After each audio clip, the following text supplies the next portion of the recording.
We all know what a vacation is, and I assume most people know what a staycation is when you take vacation from work but just stay locally. But here's one that you might not be familiar with: a coolcation. Listen, I don't name these things, I just have my finger on the pulse of what's happening in our industry, and today on Lighthouse Quick Takes, we will examine the coolcation trend we saw this past summer in Europe. Now, whether you live in Europe or just read the headlines, it's no secret that many countries in the southern half of Europe have had absolutely blistering heat this past summer. Every day it just felt like I was reading another headline about the heat in countries like Greece and Italy and Turkey and Spain. And so of course we dug into the hotel pricing numbers for these countries. And I'm going to share that with you now. So, what you'll see here on your screen is that overall, pricing wasn't great for these four countries in the south of Europe. Italy had year-over-year pricing declines in each June, July, and August, with fairly marked drops in each June and July. Turkey wasn't down as significantly, but down year-over-year in June and July, and just marginally up in August. Greece and Spain were both down in June and got a bit of pop in July and August, but nothing massive. So that's how these countries fared over the summer. Now, for comparative purposes, we looked at the monthly actualized pricing for the 5 sovereign states in the much cooler Nordic region. So Denmark, Finland, Iceland, Norway, and Sweden. And we looked for the summer months of June, July, and August just to see how pricing performed. And what we see is that all of these nations have been able to achieve much more marked price growth over the summer.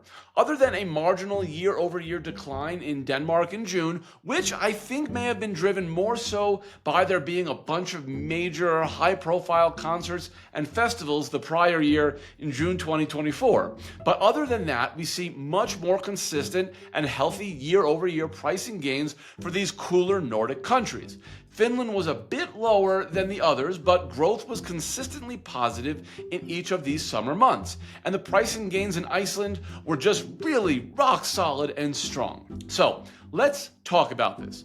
We are obviously looking at things in a vacuum of warm versus cool weather climates. And not all countries that got hit with this heat wave were struggling to drive price. Portugal, for example, actually did have positive price growth in June, whereas Spain, Italy, Greece, and Turkey all had declines. But the lessons and takeaways here are very apparent.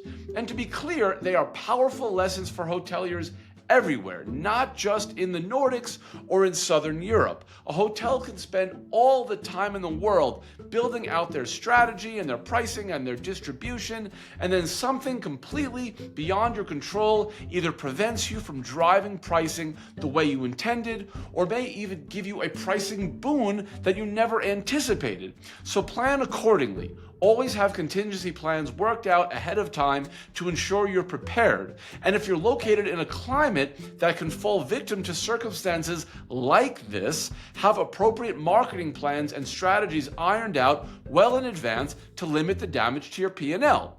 And if you're fortunate enough to be potentially in position to capture demand from a traveler seeking an alternative destination due to unforeseen circumstances like this just shows how critical it is to watch the weather patterns, both in your own region and in the surrounding areas. By paying attention to these shifts, you can dynamically market yourselves as an escape from the heat or extreme weather anomalies and leverage your local, perhaps more moderate climate as a major selling point. In a world where weather is becoming a more unpredictable factor than ever, adaptability and preparation are the keys to success. Thank you for joining us today. We will see you next time. My name is Blake Ryder, and this has been Lighthouse Quick Takes.